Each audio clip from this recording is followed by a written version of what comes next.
Friends எல்லோரும் எப்படி இருக்கீங்க? நாங்கள் 3 பேர் எங்கே கிளம்பிட்டோன்னு பார்த்தீங்கன்னா பியூட்டி பார்லர் கிளம்பிட்டோம்.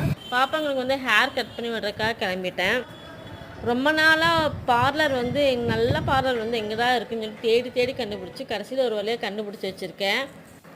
ஏன்னா ஒன்றா மற்ற பியூட்டி பார்லர்லாம் வந்து ஒன்றா ரேட் ஜாஸ்தியாக இருக்குது, இல்லைன்னா நல்லாவே கட் பண்ணி விட மாட்டேறாங்க, கம்ஃபர்டபுளாகவே இல்லாமல் இருந்துச்சு.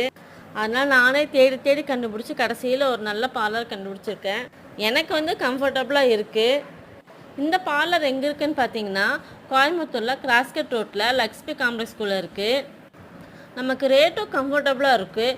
போனோடனே வந்து ரொம்ப நேரம் பண்ண மாட்டாங்க, ஹேர் கட் பண்ணுறதுக்கு ஃபேஷியல் எதுவுமே வந்து ரொம்ப நேரம் பண்ண மாட்டாங்க. ஏன்னா இங்கே நிறைய பேர் ஒர்க் பண்ணுறதுனால மற்ற இடத்துல லேட் பண்ணுறதை விட இங்கே லேட் பண்ண மாட்டாங்க, சீக்கிரமாக கட் பண்ணி விட்டுருவாங்க. அதுவும் நம்ம கம்ஃபர்டபுளாக தான் இருக்கும். ஸோ பாப்பாங்க வந்து அவங்கவுங்களுக்கு பிடிச்ச ஹேர் கட் பண்ணணும்னு சொல்லி கேட்டிருந்தாங்க. சரி அவங்க கேட்ட மாதிரியே பண்ணி விட்டுடலாம் அப்படின்னு சொல்லிட்டு பெரிய பாப்பாவுக்கு வந்து முன்னாடி கொஞ்சமாக முடி எடுத்து கட் பண்ணி விட்டேன். ஏன்னா அதிகமாக முடி எடுத்து முன்னாடி கட் பண்ணால் ஸ்கூலில் ஏதாவது சொல்லுவாங்களான்னு சொல்லிட்டு இப்படி கட் பண்ணி விட்டேன். பாருங்கள், இந்த ஹேர் ஸ்டைல் தான் பெரிய பொண்ணுக்கு பண்ணிகிட்டு இருந்தேன்.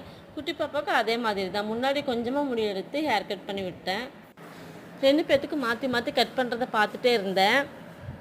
அதே மாதிரி வர கஸ்டமரை ரொம்ப நேரம் வெயிட் பண்ணி விடுறதில்ல, அவங்களுக்கு என்ன வேணும்னு சொல்லி கேட்டு உடனே பண்ணி விட்டுறாங்க.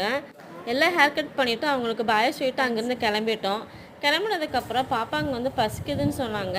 அப்புறம் அவங்க தாத்தா வந்து கார்ன் வந்து விற்றுட்டு இருந்தார். பாப்பாங்களுக்கெல்லாம் கார்ன் வாங்கி கொடுத்துட்டு மறுபடியும் ஐஸ்கிரீம் கேட்டாங்க. ஐஸ்கிரீம்லாம் வாங்கி கொடுத்துட்டு அவங்க 2 பேர் நல்லா சாப்பிட்டாங்க. சாப்பிட்டு நாங்கள் அங்கேருந்து கிளம்பிட்டோம். பாய்.